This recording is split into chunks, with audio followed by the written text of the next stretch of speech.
자, 여기에서 이분은 꿈은 아주 우주적인 언어이다. 우주적인 언어이다. 그래서 성경에 나오는 인물들이든지 아니면 안 믿는 사람들까지도, 그리고 유명한 과학자들, 주님을 거부하는 과학자들에게까지도 하나님이 꿈으로 인도를 하셨다는 것입니다. 그래서 우리가 그분이 말하기를 위대한 세계 역사가 바로 다섯 개의 꿈, 세 개의 환상 이런 식으로 세계 역사를 인도해 왔다 그렇게 얘기를 하고 있고요. 신약 시대에도 아주 중요한 다섯 개의 꿈과 세 개의 환상이 신약 시대를 이끌어가고 있다고 말씀하고 있습니다. 그러니까 민수기에서도 우리 강조하고 있는 게 뭐냐 하면은 선지자와 소통하는 것은 전부 꿈과 환상이었습니다. 사무엘도 예레미야도 에스겔도 다니엘도 모두 환상을 통해 메시지를 받았습니다. 그리고 우상 숭배로 가득 찼던 나라도 있잖아요. 뭐 아비멜렉이라든지 바로왕 느부갓네살 이런 사람들에게도 항상 꿈으로 계시랬고, 그리고 초대 교부 인디아의 토마스 폴리캅, 이레네우스, 터툴리안, 클레멘트, 콘스탄틴 대왕까지도 주님은 꿈을 이렇게 나타내고 계셨다는 것입니다. 아, 자, 그래서 굉장히 이 꿈이라는 건 우주적인 언어로 믿는 사람이나 안 믿는 사람이나 다 하나님이 이렇게 소통하는 장소임에도 불구하고 요사이는 교회 지도자들이 이 꿈을 무시한다든지 그냥 간과해 버린다든지 꿈의 중요성을 잘 모르고 있기 때문에, 그래서 이분은 그렇게 49개의 나라를 다니면서 이렇게 꿈 강의를 했다는 것입니다. 신약에서도 보면 사실 베드로가 그 이방인에 대해서 그렇게 좋은 생각을 갖고 있지 않았잖아요. 그들은 뭐 사마리아를 지나가면서도 아주 그 사람들은 개 같은 사람이다 이렇게 생각했는데, 이런 모든 편견과 이런 것을 깨는 것이 바로 주님이 주신 환상이었잖아요. 내가 깨끗하다고 하는 그런 짐승에 대해서 네가 왜 더럽다고 하느냐, 그 베드로가 본 환상, 이것으로 인해서 베드로가 논리적으로 갖고 있던 그 이방인에 대한 편견이 다 깨지는 역사가 일어났던 것입니다. 그러나 주님은 꿈을 너무 맹신하지도 말고 잘못 해석하지도 말고, 그리고 거짓 선지자들의 꿈을 신뢰하지 말라고 했습니다. 스가랴 2장 2절에는 드라빈들은 허탄한 것을 말하며 복술자는 진실하지 않은 것을 보고 거짓 꿈을 말한즉 그 위로가 헛되므로 백성들이 양같이 유리하며 목자가 없으므로 공고를 당한다. 이런 스가랴의 말씀을 주면서 복술가나 거짓 선지자들의 꿈을 경계하고 조심하라고 하였습니다. 제가 우리 딸한테 어떤 꿈 얘기와 환상 얘기를 하면 항상 이 성경 말씀을 얘기하면서 엄마 조심해. 꿈을 성경에서는 굉장히 조심하라고 그래서 그걸 참 그렇게 말하더라고요. 그래서 제가 참 놀랐는데, 그 많은 꿈의 사건들이 있음에도 불구하고 이렇게 하지 말라, 뭐 조심하라 이런 것들을 기억하고 있다는 게 참 신기했거든요. 근데 지금 여기서 주님이 꿈을 경계하고 조심하라 하는 것은 우상 숭배자들, 복술가들, 뭐 점쟁이들, 거짓 선지자들, 네, 이런 사람들이 하는 것을 조심하라 그랬는데 꿈 자체에 대해서 굉장히 불신하는 경우를 보고 굉장히 놀랐어요, 제가. 예레미야 23장에는 내 이름으로 거짓을 예언하는 선지자들의 말에 내가 꿈을 꾸었다 라고 말하는 걸 주님이 듣고 내가 주지도 않은 꿈을 어, 여호와가 말씀하셨다라고 하는 그 선지자들을 치겠다고 말씀했고요. 그리고 이렇게 그 백성들도 여기에 미혹되면 그 백성들까지도 하나님의 심판을 받을 것이라고 말씀하고 있습니다. 그래서 꿈이라고 하는 것은 굉장히 유익하지만 우리가 해석을 잘해야 되고, 그리고 누가 어떤 사람이 꿈을 꿔서 얘기하는가 이거 중요하다는 얘기죠. 네, 그들이 정말 진실하게 주님의 말씀을 정말 듣고 전하는 것이냐, 아니면 이것은 꿈을 꾸었다, 보았다 이러는 것이 잘못된 우상 숭배자들이 하는 것인가, 그런 것을 주님은 조심하라고 경계하라고도 했습니다. 그 꿈이 나오게 된 삶의 자리가 굉장히 중요한데요. 헤르만 이 리펠이 굉장히 재미있는 꿈을 꿨다고 그래요. 닭이 수백 마리가 있는데 전부 드레스업, 그 옷을 아주 멋있게 입었대요, 닭을. 닭이 이렇게 옷을 잘 입고 있는 거를 상상만 해도 재밌죠? 그런데 헤르만 리펠이 꿈속에서 이 닭을 몇백 마리를 이렇게 그 우편 메일에 넣어가지고 이렇게 보내는 꿈을 꿨다는 거예요. 근데 닭들이 잘 웰드랬어. 그러니까 옷을 잘 입고 그 닭들이 어디로 보내주는 꿈을 꿨답니다. 그랬는데 그 꿈을 해석할 수가 없대요. 없었대요. 정말로. 그랬는데 어느 날 자기가 몇백 장의 그 말씀, 그 편지를 써가지고 여러 사람들한테 보내게 됐을 때 그때 딱 그 닭이 드레스업하고 보내지는 것이 해석이 되었다고 그래요. 아, 그렇구나. 이렇게 말씀 편지를 보내는 것이 바로 닭같이 음식, 양식, 영내 양식을 보내는 것이구나. 그래서 그 꿈을 해석할 수가 있었다고 하는 것입니다. 그래서 우리는 꿈을 제너럴라이즈, 일반화할 수는 없는 거예요. 우리가 바다 꿈을 꿨다고 해서 바다가 무의식을 의미한다, 이렇게 생각할 수 있는 것만은 아니다라고 하는 것입니다. 우리가 뭐 바다 같은 은혜, 뭐 그런 말씀도 많이 하잖아요. 그래서 이 어떤 특별한 삶의 자리를 떠나서는 이해할 수 없는 꿈도 많이 있다고 얘기를 해요. 여러분 참 재밌죠? 여러분이 꿈속에서 뭘 막 보낼 때 그게 양식이면 그게 영의 양식, 말씀의 양식을 보내는 것과 또 연결이 될 수 있다는 거. 네. 자, 꿈의 목적이라고 하는 것은 왜 하나님의 꿈을 주셨을까? 아, 이것도 제가 여러 번 설명을 했습니다만은, 낮에는 깨어 있어가지고 자기 의지가 있고 논리적이고 합리적인 생각을 하는 때잖아요. 그러니까 나의 마인드, 그 어떤 합리적인 그때가 움직이고 있는 때인데, 주님은 그런 논리적이 아니고 마음으로 조용한 때 주님의 그 내적인 자와 만나기를 원하신다고 하는 것입니다. 그래서 이게 논리적으로 합리적인 생각을 할 때하고 하트로 이렇게 자기가 자기 의지를 버리고 있는 그 밤에 말씀을 주시면서 논리와 마인드와 하트의 그 밸런스를 맞춰주고 계시다고 하는 것입니다. 우리가 내 논리적인 생각이라든지 내 의지로 판단하고 선택하고 그럴 때는 하나님의 뜻을 내 마음에 전달하기가 어렵습니다. 헤르만 류펠이 또 이런 꿈을 꿨다고 그래요. 그는 굉장히 하이킹을 좋아하는데 온 가족을 데리고 높은 산으로 이제 올라갔는데 나중에는 그 아주 낭떠러지가 있는 협곡에 도착했다고 합니다. 자기는 평소에 목사로서, 아버지로서 자신이 가족들과 교인들을 잘 인도하고 있는 멋있는 사람이라고 생각했대요. 괜찮은 사람이라고 논리적으로 생각했답니다.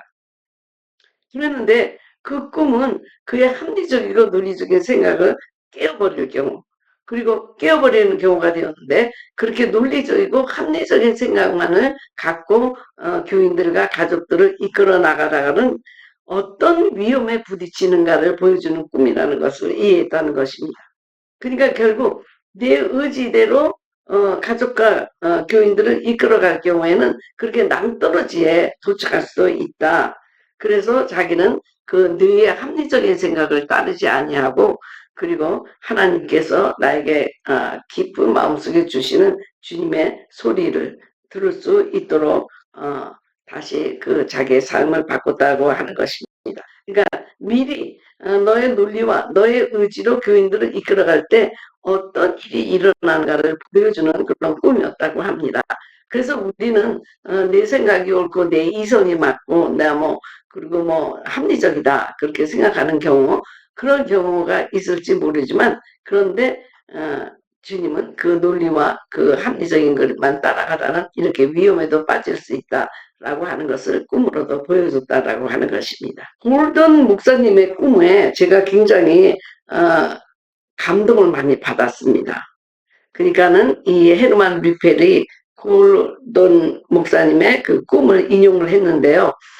골돈 목사님이 꿈에 자기가 다 이제 설교를 준비하고 그 단상에 올라가서 말씀을 전하려고 하는데 어떤 흑인이 와서 허름한 사람들을 여기 허름한 사람을 데리고 와서 이 자리에 꼭 앉혀야 됩니다. 그러더라는 거예요. 근데 그분은 굉장히 허름하게 옷을 입었고 온유하고 겸손하게 보였대요. 그런데 왜 저 사람이 이 사람은 여기에 앉혀야 되는가를 전혀 이해를 못하는데 자기가 설교를 이제 그 회중들을 향해서 설교를 했는데 아주 그 회중들 가운데서 가장 열심히 그 설교를 듣고 있더래요. 그래서 저 사람은 누군가 세교이니까 내가 이제 설교가 끝나면 가서 만나봐야지. 그러고선 이제 축도를 하고 눈을 뜨니까 그 사람이 없어졌다는 거예요. 그래서 그 흑인을 붙잡고 아니 그분이 누굽니까? 왜 그분을 특별히 이렇게 앞자리에 이렇게 앉히라고 그랬습니까? 그랬더니 그분이 그분을 모르세요? 그분은 예수님이십니다. 그러면서 어, 걱정하지 마세요. 다음 주일에도 또 오실 겁니다. 라고 얘기를 했다는 거예요. 그 꿈을 꾸고 나서 이 사람의 묵회 철학이 완전히 바뀌었다고 하는 것입니다. 이분은 그 목회단상 그 저기 설교하러 올라갈 때 우리 교인이 얼마나 이 설교를 좋아할까, 얼마나 이 설교가 인기를 얻을까, 얼마나 이 뭐랄까 그 사람에게 감동을 줄까 이거를 항상 생각하고 설교를 준비했다는 것입니다.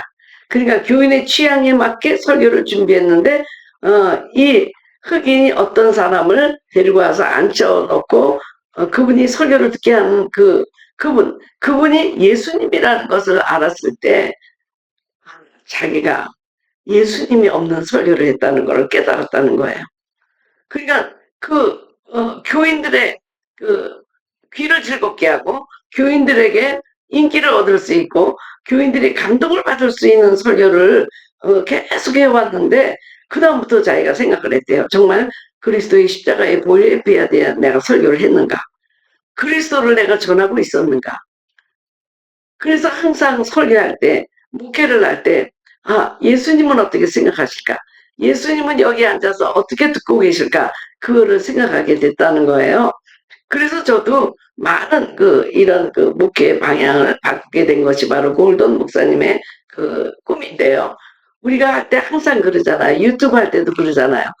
이 동영상을 만들 때 얼마나 많은 사람들이 여기를 좋아하고 인기가 있고 구독을 하고 클릭을 해줄까 이런 생각을 많이 하잖아요. 그래가지고 막 구독수가 올라가고 또 뭐 이런 분들 조회수가 올라간 분들 네 그런 것들을 이제 어, 모방해가지고 나도 더 많은 클릭이 있도록 하는 동영상을 만들어야지. 표지도 잘 만들어야 되고 내용도 좀 그들이 흥미를 느끼는 내용부터 해야지. 이런 생각을 많이 하게 되잖아요. 아마 유튜브 동영상을 하는 분들의 첫째 관점이 바로 그걸까요? 이 구독자들이 어떤 흥미를 갖고 이 동영상을 볼 것인가. 그런데 우리가 복음을 전하는 입장에서는 그 복음 안에 그리스도가 있어야 되지 않겠습니까? 그래서 골든 목사님의 이런 꿈도 저에게 참 많은 그 감동을 줬고요. 저는 그래요. 어떤 책을 보고도 감동을 많이 받지만 이렇게 꿈을 통해서도 많은 감동을 받고 꿈을 통해서도 주님이 많은 메시지를 주고 계십니다.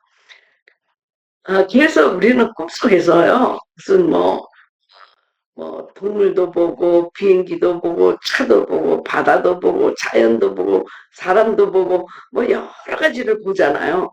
그러면 이 헤르만 리펠은 이 꿈의 상징적인 언어를 어떻게 해석했을까? 그러니까 이분은 꿈을 꾸면요 전부 노트에 적어놨대요. 네, 그리고 또 밤에 빨리 적을 때 아내가 깨지 않도록 아주 조심스럽게 그걸 적어놓고는 그 다음에 이제 자기가 그 꿈의 해석이 이제 삶을 통해서 나타나잖아요. 그래서 그런 걸 다 모은 것을 그렇게 27년 동안 꿈의 강의를 하면서 모아놓은 책이 바로 이 저기 드림 인터프리테이션이에요. 만일 제가 27년 동안 꿈에 대한 강의만 하러 다녔다고 하면 저는 책을 수백 권도 썼을 것 같은데 이분은 몇 권을 안 쓰셨더라고요. 드림 인터프리테이션. 거기에서 나오는 그 단어들을 좀 제가 여러분들하고 좀 쉐어링을 하려고 합니다. 우리가 비행기 타고 막 가는 경우가 있잖아요. 비행기. 그럼 비행기는 어떤 의미가 있을까? 그것은 바로 현실, 이 지상의 삶을 도피하고 싶을 때 비행기가 많이 나타난다고 하는 것입니다. 그리고 바다는 이분은 무의식의 깊은 내면 세계라고 보았고요. 이제 공을 갖고 놀았다. 공. 그럴 때는 내가 다루어야 될, 내가 직면할 어떤 영적인 문제라고 보았습니다. 은이나 금은 가치나 아름다움, 그리고 꿈에서 오른쪽은 권위나 꿈은 무의식 상태고요. 물은 주님으로부터 오는 생수, 아니면 파괴적인 것, 아니면 물은 또 깊이를 의미하기도 한다고 했습니다. 강은요, 교통수단이고, 그리고 어떤 일에 대한 경계선을 의미하고, 다리를 건너갔다 그럴 적에는 새로운 나라로 진입하는 것으로 보았습니다. 터널을 통과하는 꿈을 꿨다. 그럴 땐 우울함과 심한 고통이 있는 것, 그리고 거기서 밝은 빛이 났다. 그땐 소망의 길을 찾았다는 것을 의미하고요. 그 다음에 폭풍, 시련이 닥칠 의미, 지진, 성경에서 나는 지진도 있고, 보통 우리가 이 지상에서 나는 지진도 있는데, 그런 이 땅에서 나는 지진은 정부의 흔들림이다. 이렇게 봤고요. 지갑을 잃어버렸다. 우리 지갑도 잃어버리고, 뭐 신발도 잃어버리고, 많이 잃어버리잖아요. 우리의 자화상이나 중요한 영적 보물을 잃어버리는 것이고, 죽음은 육체적인 죽음이 아니라고 하는 것입니다. 우리가 뭐 누가 죽었다 그랬을 때 그것은 육체적인 죽음이 아니고 심리학적인 죽음을 의미하고 있고, 그리고 이제 이분이 얘기한 것 중에 참 재밌는 게 대변, 꿈에 대변을 본다 이런 것은요, 자기가 그 회개를 많이 했을 때, 그럴 때 대변에 내 꿈을 꾼대요. 그러니까 그 대변이 바로 우리 몸에서 영적인 죄악들, 이런 것들이 빠져나가는 꿈이라고 그래요. 여러분, 여러분 그런 거 많이 꾸죠? 소변을 보러 갔다든지, 아니면 대변을 보았다든지, 그리고 뭐 대변을 밟았다든지, 아니면 소변을 보러 가는데 화장실을 찾을 수가 없었다든지, 소변을 보려고 하는데 안 나온다든지, 뭐 이상한 이런 그 어떤 대소변에 대한 꿈도 많이 꾸잖아요. 그럴 때 이분은 영적인 회개를 해서 우리 몸에서 잘못된 것이 빠져나가는 것을 상징한다. 그래서 사실 우리가 이제 꿈이라고 하는 것은 뭐 이 꿈은 이런 꿈이다, 뭐 이런 거, 뭐 앞니가 빠지면 뭐 큰일이 생긴다, 중요한 사람이 죽는다, 막 그런 것이 우리나라에 있지만, 사실은 이 모든 것이 그 해석자의 삶의 자리에서 이해돼야 되고, 그 영상 속에 숨겨진 의미를 찾아야 된다고 말했습니다. 자, 우리가 또 우리는 이런 거 많이, 또 짐승도 많이 보잖아요. 그럴 때 그러면 희생이나 아니면 또 승리하는, 우리가 어린 양 그때 승리하는 모습, 그 다음에 양이 온순하긴 하지만 또 정복자로서의 양으로 쓰여질 수 있다라고 하는 것입니다. 여러분, 우리가 제가 이 리스트를 밴드에다 올려놓았잖아요. 굉장히 많아요. 뭐, 우리가 뱀 그러면, 어, 에덴 동산에서 유혹자로서의 뱀, 광야에 높이 들린 노뱀은 치의 상징이다. 그런 것입니다. 왜냐하면 저주를 다 짊어지신 그 뱀은 저주를 상징하는데, 그 노뱀에 걸려 있다라고 하는 것은 저주를 다 짊어지신 예수님 자신을 상징하고, 그리고 마태복음 10장 16절에는 아주 지혜로운 자를 상징할 때 뱀을 사용했다는 것입니다. 그리고 지혜로운 자이긴 하지만 아주 교활하고 앞으로 타락할 수 있는 지혜의 상징, 악의 상징이기도 하다. 늑대는 마음의 쓸쓸함, 영혼은 교활한 것, 닭은 새벽을 깨우는 것, 암탉은 엄마 모성애, 사자는 충성, 로열티, 독수리는 하늘의 왕자, 거미는 사단. 그래서 여러 술수, 수작, 음모에 거미줄을 치는 그 거미를 봤을 때 여러 술수와 아니면 수작에 걸릴 수도 있다라고 하는 것을 보여주고요. 작은 새다. 그럴 적에는 아주 허약한 존재로 사단의 그물에 걸려드는 두려움을 가진 자. 네. 새를 봤을 때는 이 새가 작지만 거미를 잡아먹을 수 있는 새잖아요. 그래서 영성생활을 의미하고, 그리고 새의 털이 빠지는 꿈을 꾸었다. 그랬을 적에는 힘든 전투, 하지만 결국 승리하는 상징이고요. 그래서 꿈에서 동물이라고 하는 것은 인간의 감정을 종종 표현해주고 있는 것입니다. 말 그러면 힘, 에너지, 또 비둘기, 순조나 평화, 검은 비둘기, 신비한 악한 것의 함축적 의미, 돼지는 진흙탕, 그리고 어느 때는 나침반의 영향을 어, 나타내준다. 그래서 방향을 모를 경우에 돼지를 물에 던지면요, 즉시 북쪽을 향해 훔쳐간대요, 돼지가. 그래서 돼지 꿈을 꾸면 우리나라는 너무 좋다, 뭐 부자가 된다, 뭐 그런 경우들이 많이 있잖아요. 그런데 돼지는 나침반의 역할을 하는 것으로 나타나고요. 노새 그럴 때는 완고함을 나타내고 검은 까마귀는 악한 것. 그래서 이 짐승이 갖고 있는 그 성격대로 우리가 우리의 감정이 표현되고 있다라고 하는 것입니다. 그래서 뭐 여러 가지가 있어요. 뭐 그분이 이걸 다 설명을 하고 있는데, 자, 이런 것들은 이제 제가 여러분에게 이렇게 리스트를 알려줬기 때문에 여러분들이 그거를 보시면 좋고요. 저도 그 리스트를 예전에 만든 거잖아요. 10여 년 전에. 근데 이 책을 다시 보면서 더 자세하게 이렇게 했는데, 필요하면 여러분 다시 올려드리도록 하겠습니다. 근데 이제 중요한 거가 있어요. 네. 다른 사람들을 꿈에 보는 경우에요. 다른 사람들. 꿈에 다른 사람들을 보잖아요. 그래서 이제 저도 가끔 이렇게 이제 우리 회원들을 만나면 목사님, 지난밤에 목사님이 저를 찾아왔어요. 그런 경우 있어요. 꿈에 나타나는 경우. 그래서 제가 굉장히 바쁘다. 네, 실제로도 신방을 해야 되고 꿈에도 신방을 해야 되고 바쁘다 그러는데, 대부분 이제 그렇게 영적 지도자가 났을 때, 자기가 존경하는 영적 지도자가 났을 때는 성령님 아니면 네, 하나님 천사 이런 것을 의미하지만 어, 이 헤르만 리페는 아주 중요한 걸 우리에게 말해주고 있는데요. 그 사람에 대한 꿈이 아니라 그를 통해서 내 모습이 반영되고 있다라고 하는 것입니다.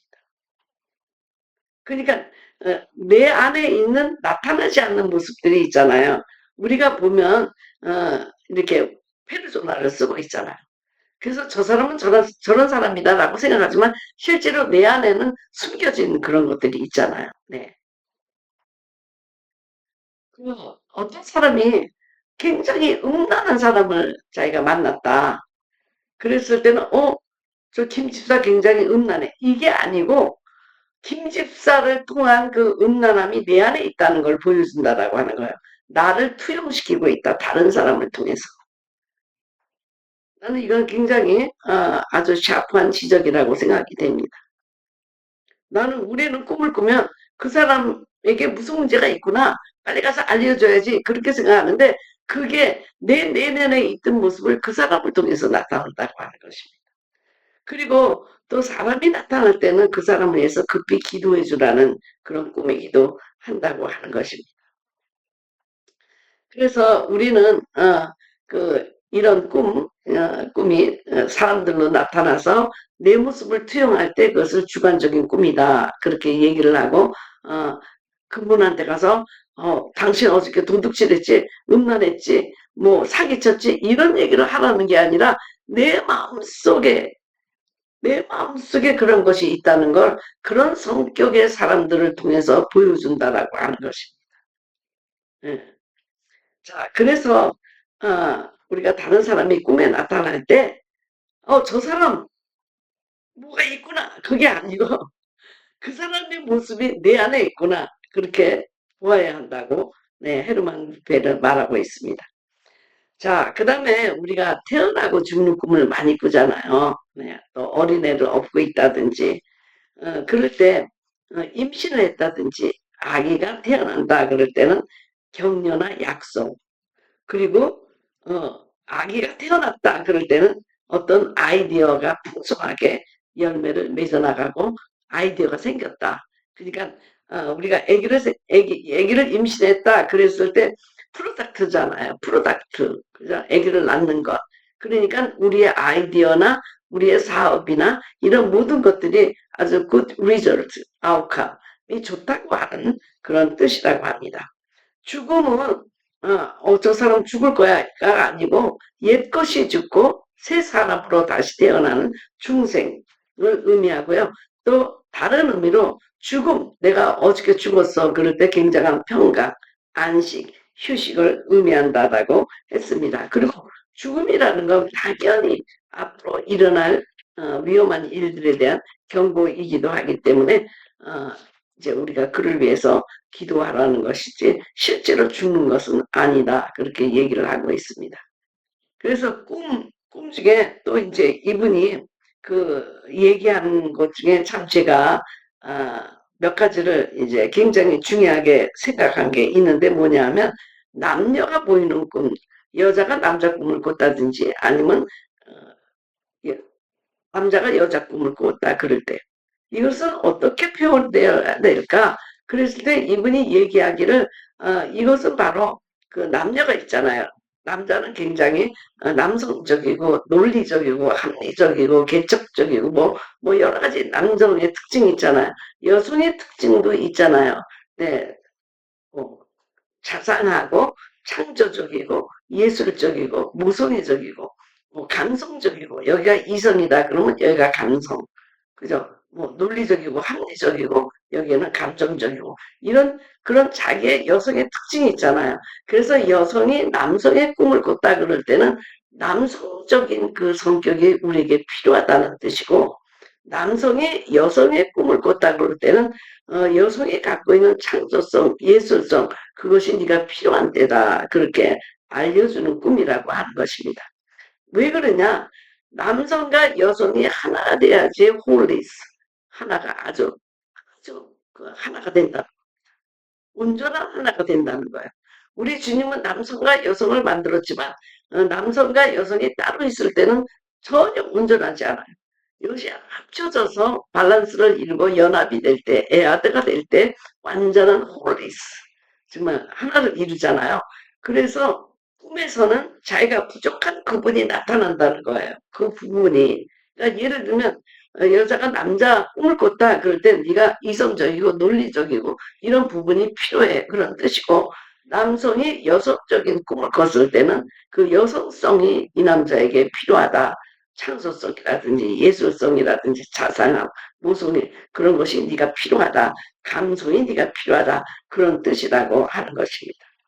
그러니까 하나님이 처음에 남자와 여자를 창조하고 하나 될 때 온전함을 이루는 것처럼 우리 꿈에서 주님이 부족한 부분을 보게 하시고 온전하게 만드신다는 것입니다. 그리고 제가 이번에 책을 읽으면서 참 그렇구나 라고 하는 것이 깨달은 것이 바로 성적인 꿈입니다. 아까 우리가 얘기할 때 그 남성과 여성이 다른 상대 역을 만나는 거하고 비슷한 해석인데요. 우리가 성적인 꿈을 꾸면 굉장히 부끄럽잖아요. 죄책감을 느끼고 내 마음속에 있는 어떤 욕망이 있는가? 아니면 내가 정말 이런 성적 관계를 원하고 있는 건가? 그렇잖아요. 내 꿈속에서 나 그런 꿈을 꾸면 여러분 성적인 꿈을 꾸고 나면 여러분 기분 좋아요? 기분 좋은 사람 하나도 없죠. 네. 아니 그것이 뭐 남편과의 관계라고 그러면 모르지만 전혀 모르는 사람하고 꿈을 그렇게 꿨다 그러면 내 잠재의식에 내가 그 사람을 좋아하는가 아니면 내 잠재의식에 그런 성적 어떤 쾌락을 원하고 있는 것인가 그래서 참 죄책감을 느낄 때가 많았는데 이분이 이제 이 남성과 여성으로 이거를 설명을 해주신 거예요. 그러니까 남성이 여성과 어떤 성적인 관계를 가졌을 때 남성에게 어떤 여성적인 무엇이 필요하다는 걸 알려주는 거고 여성에게는 아까 말씀드린 논리적이고 합리적이고 지도자적인 그런 것이 필요하다라고 하는 것을 보여주는 꿈이라고 하는 것입니다. 그러니까 여러분 이런 성적인 꿈을 꿀 때 뭐 이게 부끄럽다든지 죄책감이라든지 그런 거 가질 필요가 없는 거예요. 정말 사단이 주는 꿈이 그래서 지저분하고 음란하고 이런 꿈이 아니라고 한다면 네 그래서 자, 미국 사람들은요, 이거를 솔직하게 이 성적인 관계를 가진 꿈도 꾸고 서로 얘기를 한다고 해요. 이 꿈이 어떤 의미를 가질지. 근데 우리는 그 밤에 성적인 꿈을 꿨다 그러면 누구한테도 얘기를 못 하잖아. 이거 너무 창피하다. 막 그런 거. 그래서 사실 그것이 어떤 욕망이나 어떤 그런 것을 상징할 수도 있다고 해요. 하지만 이렇게 우리가 그 뭐 여성이 남성에 대한 어떤 특별한 성품이 필요할 때, 남성이 어떤 여성의 어떤 특징이 필요할 때 이런 꿈을 꿀 수도 있다. 그래서 여성과 남성이 꿈에 나타날 때 그런 경향이 있다라고 하는 건 이거 참 우리가 한번 깊이 생각해 볼 문제입니다. 우리가 주님은 우리의 실제 자아를 만나기를 원하고 그리고 페르소나라든지 가식이라든지 그런 무슨 자기 자아가 고집이 있는 그때 우리를 만나기를 원하지 않잖아요. 참 내 모습과 만나기를 원하잖아요. 그래서 꿈에서 만나는 다양한 사람들을 통해서 주님은 내 안에 잠재되어 있고 숨겨져 있는 그런 아주 솔직한 내 모습을 보여주고 투영해주고 있다고 하는 것입니다. 그러니까 결국 헤르만 리펠이 얘기하는 것은 꿈은 우주적인 것이다. 우주적인 것. 우주적인 언어이다. 어린이도 어른도 노인도 꿀 수 있고 믿는 자도 안 믿는 자도 꿀 수 있고 그러니까 이 꿈의 언어는 세계에 그렇게 다양한 언어가 있음에도 불구하고 꿈의 언어는 하나다. 꿈에서 다 통하는 거예요. 언어가 필요 없어요. 꿈에서는. 네, 꿈에서는 다 자기 언어로 알아들으니까. 네, 그래서 우주적인 언어이다. 그리고 이분이 이제 마지막 결론은 뭐냐면 꿈은 우리의 참모습을 보여주는 거울이다. 거울이다. 그냥 꿈은 주로 내 참자의 모습이 발현되는 장소로서 주님이 우리를 찾아오신다라고 하는 것입니다. 그러니까 꿈에서 내가 만약 어떤 것을 상당히 거부하고 있다. 그럴 적에는 내 상처에 대해서 거부하고 드러나기를 원하지 않는 것. 그리고 꿈에서 그런 사람 있잖아요. 특별히 미운 사람이 막 나타나는 경우. 네, 그런 모습이 자기에게 있는 것입니다. 그래서 나에게 숨겨진 모습이 있잖아요. 그리고 알기는 하지만 또 드러놓기도 싫어하는 것도 있고 내가 몰라서 드러나지 않는 성격도 있지만 주님은 꿈을 거울처럼 나에게 숨겨진 자아를 보게 하고 그리고 만나게 하고 그 모습을 드러내면서 우리를 치유하고 하는 장소. 그래서 주님은 약속도 주시고 인도도 하시고 경고도 하시고 앞날을 예언해 주시기도 하시면서 이 꿈을 통해서 우주적인 언어, 누구나 다 알아들을 수 있는 언어, 그림과 환상을 통해서 우리와 소통하신다는 것입니다. 네, 여러분 또 기회가 되면요, 한국에서 한국말로 이게 있을 거예요. 번역된 책이 그 책을 한번 읽어보시고 또 여러분 관심을 가져주시면 좋겠고요. 이제 이분이 얘기하는 마지막 이야기 뭐냐면 왜 그 사람들은 꿈에 대해서 전혀 소통이 안 될까? 그거는 관심도 없고 꿈을 무시하기 때문이라고 얘기합니다. 꿈의 중요성이 이렇다 할 경우에 꿈에 관심을 갖고 그리고 꿈에서 얘기하는 한 단어든지 목소리든지 뭐 내용이라든지 음이라든지 빨리빨리 적어놓고 그 다음에 어떻게 이 꿈이 응답되는가 보면서 자꾸 꿈에 대한 그 해석의 넓이를 깊이를 어, 이렇게 가져야 되는데 전혀 관심이 없다는 거예요. 전혀.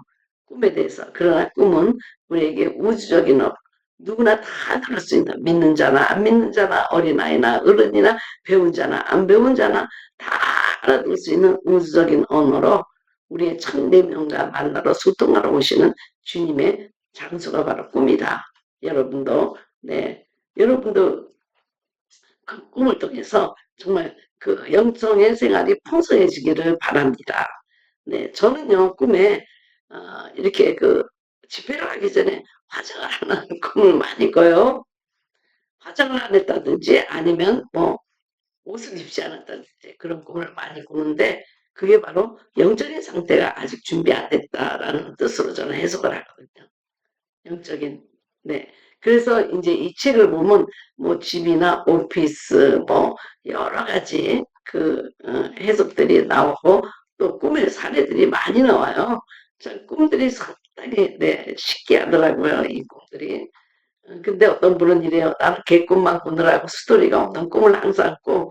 이렇게 얘기하지만 거기 꿈에서 나오는 한 단어라고 할지라도 우리가 관심을 갖고 네, 거기에 대해서 하다 보면 더 많은 풍성하게 꿈을 해석하게 되고 꿈이 나의 삶의 영적 양식이 되는 그런 경우가 될 것입니다.